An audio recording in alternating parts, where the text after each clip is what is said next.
اعوذ باللہ من الشیطان الرجیم بسم اللہ الرحمن الرحیم۔ معزز ناظرین السلام علیکم ورحمۃ اللہ وبرکاتہ۔ آج ہم اس حوالے سے بات کریں گے کہ دو مسلمانوں کے درمیان آپس میں صلح کروا دینا یا دو انسانوں میں صلح کروا دینا کتنی بڑی نیکی ہے کہ آقا دو جہاں صلی اللہ علیہ وآلہ وسلم نے فرمایا، ترمذی شریف کی یہ روایت ہے کہ حضور علیہ الصلوۃ والسلام نے فرمایا کہ میں تمہیں ایسی بات نہ بتا دوں جو نماز اور روزے سے بہتر ہے، بڑھ کر درجہ رکھتی ہے۔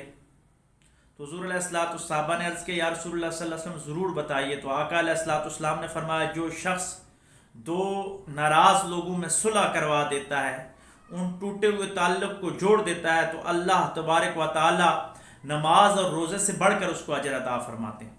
اس حدیث کی تشریح میں فرماتے ہیں، علماء کرام نے لکھا ہے کہ یہاں نماز اور روزے سے بڑھ کر اجر یہ ہے کہ نفلی نماز اور نفلی روزے، فرض نماز اور فرض روزوں کا تو ایک مقام ہے، وہ اس پہ لازم اور واجب ہیں، وہ تو ادا کرے گا ہی کرے گا، فرض ہیں، لیکن نفلی روزوں اور نفلی نمازوں سے یہ بات کہیں درجے افضل ہے۔ حضور علیہ الصلوۃ والسلام نے فرمایا کہ دو انسان آپس میں لڑ گئے ہوں، آپس میں ناراض ہوں، آپ ان میں صلح صفائی فرما دیں۔ ایسا نہ ہو کہ آج کے معاشرے کی طرح کہ ہم جلتی پہ تیل ڈالنا شروع کر دیں۔ ہمارے اسلامی روایات کے مطابق کچھ موقعوں پہ جب جھوٹ بولنا انتہائی ضروری ہو جاتا ہے تو اس میں یہ بھی ہے کہ اگر دو بندوں کو آپ راضی کر رہے ہیں تو وہاں آپ کو تھوڑا جھوٹ بولنے کی اجازت ہے کہ آپ دوسرے آدمی کے سامنے اس کی اچھائیاں جا کے بیان کریں۔ آج معاشرہ اس نیچ کا شکار ہو چکا، ہماری پستی کا یہ عالم ہو چکا ہے کہ ایک آدمی اگر غصے میں کسی کے خلاف کوئی بول گیا تو ہم دو چار لگا کے دوسرے بندے تک پہنچاتے ہیں اور اس کو جا کے کہتے ہیں کہ جناب یہ باتیں اس نے کہیں، اور بڑے فخر سے کہتے ہیں جی ہم نے تو سچ بولا ہے۔ بھائی اسلامی تعلیمات یہ ہے کہ اچھی بات کو آگے پھیلایا جائے۔ اس موقع پہ تو جھوٹ بولنا بھی ہے کہ آپ اس کو جا کے بتائیں کہ وہ آپ کے بارے میں اچھی بات کہہ رہا تھا، تاکہ دلوں میں نرمی آ جائے، کدورت نہ ڈالیے گا۔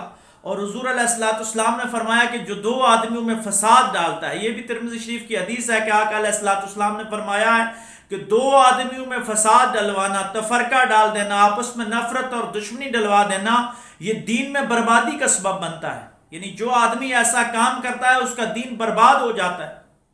قطعاً کوئی آدمی یہ نہ سوچے کہ میں کسی کا گھر برباد کر کے اپنا گھر آباد کروں گا، کسی کے گھر میں تکیہ ڈال کر اپنے گھر میں سکون لے آؤں گا، کسی کو پریشان کر کے اپنی زندگی میں سکون لے آؤں گا۔ میرے بھائیوں دوستوں، ایسا ممکن نہیں ہے۔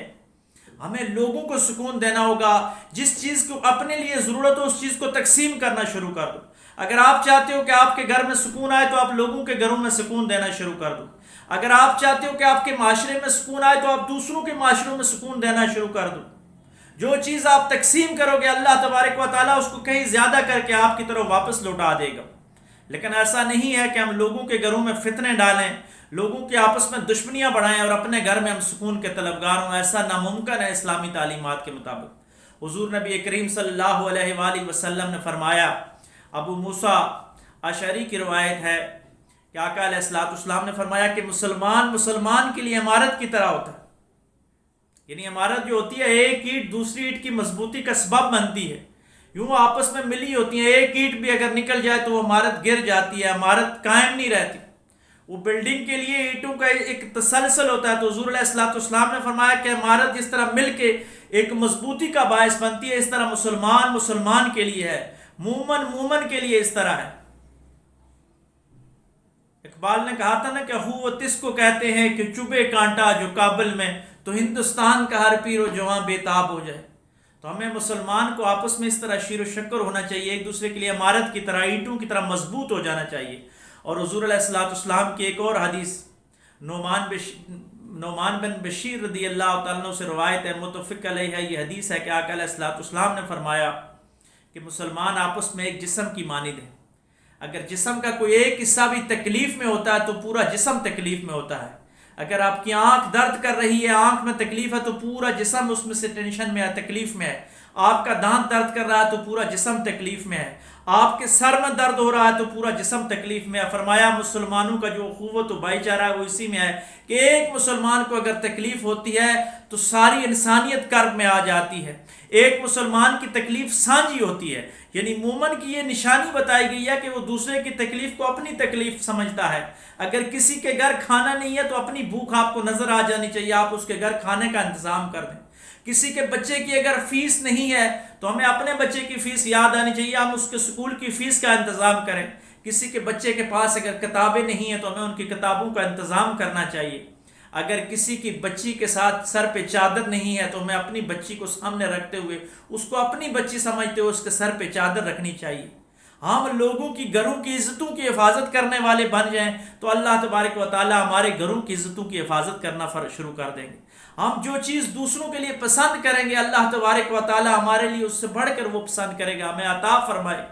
مسلمان کی تو یہ نشانی ہے کہ جو اپنے لیے پسند کرتا ہے وہی اپنے مسلمان بھائی کے لیے پسند فرماتا ہے۔ رسول اللہ صلی اللہ علیہ وآلہ وسلم نے فرمایا، بخاری بلکہ مسلم شریف کی حدیث سے ابو ہریرہ رضی اللہ تعالی عنہ راوی ہیں کہ حضور علیہ الصلوۃ والسلام نے فرمایا کہ قیامت کے دن اللہ تبارک و تعالیٰ فرمائیں گے کہ کہاں ہیں لوگ جو اللہ کی رضا کے لیے ایک دوسرے کے ساتھ محبت کرتے تھے، آج میں ان کو اپنے عرش عظیم کے سائے تلے جگہ عطا فرماؤں گا۔ قیامت کے دن جس دن کوئی سایہ نہیں ہوگا، سورج سوا نیزے پہ ہوگا، صرف اللہ کے عرش عظیم کا سایہ ہوگا، اور وہ جن لوگوں کو عطا ہوگا ان میں سے ایک وہ بھی خوش قسمت طبقہ ہوگا جو صرف اللہ اور اس کے رسول صلی اللہ علیہ وآلہ وسلم کی رضا کے لیے، اللہ کی رضا کے لیے آپس میں باہم محبت کریں گے، آپس میں اتفاق و اتحاد نظر آئے گا۔ میں نے جس طرح پچھلے کسی پروگرام میں کہا تھا کہ جمعے کی نماز کا مقصد بھی یہی ہے، جماعت کی نماز کا مقصد ہی یہ ہے کہ ہم آپس میں شیر و شکر ہو جائے، ایک دوسرے کی مشکلات پریشانیاں حل کرنے والے بن جائے۔ اسلام کا جو سوشل سرکٹ ہے یہی تو اصل دین ہے ہمارا۔ اسلام بھائی چارے کا دین ہے، اسلام اخوت کا دین ہے، اسلام امن اور سلامتی کا دین ہے، یہ آپس میں محبتیں بانٹنے کا دین ہے۔ آئیے آج ہم یہ عہد کرتے ہیں کہ رب العالمین ہم مسلمانوں میں صلح کرنے والے بن جاتے ہیں آج کے بعد۔ یا اللہ تو ہمیں توفیق عطا فرما کہ ہم لوگوں میں اتفاق و اتحاد پیدا کرنے والے بن جائیں، ہم لوگوں کی پریشانیاں ختم کرنے والے بن جائیں، ہم لوگوں کو آسانیاں دینے والے بن جائیں۔ آئیے اللہ سے دعا کرتے ہیں۔ عظیم صوفی اشفاق صاحب کی زبانی جس طرح وہ فرماتے تھے کہ اے اللہ ہمیں آسانیاں عطا فرما اور آسانیاں تقسیم کرنے کی توفیق عطا فرما، آمین بجاہ نبی الکریم صلی اللہ علیہ وآلہ وسلم برحمتک یا ارحم الراحمین۔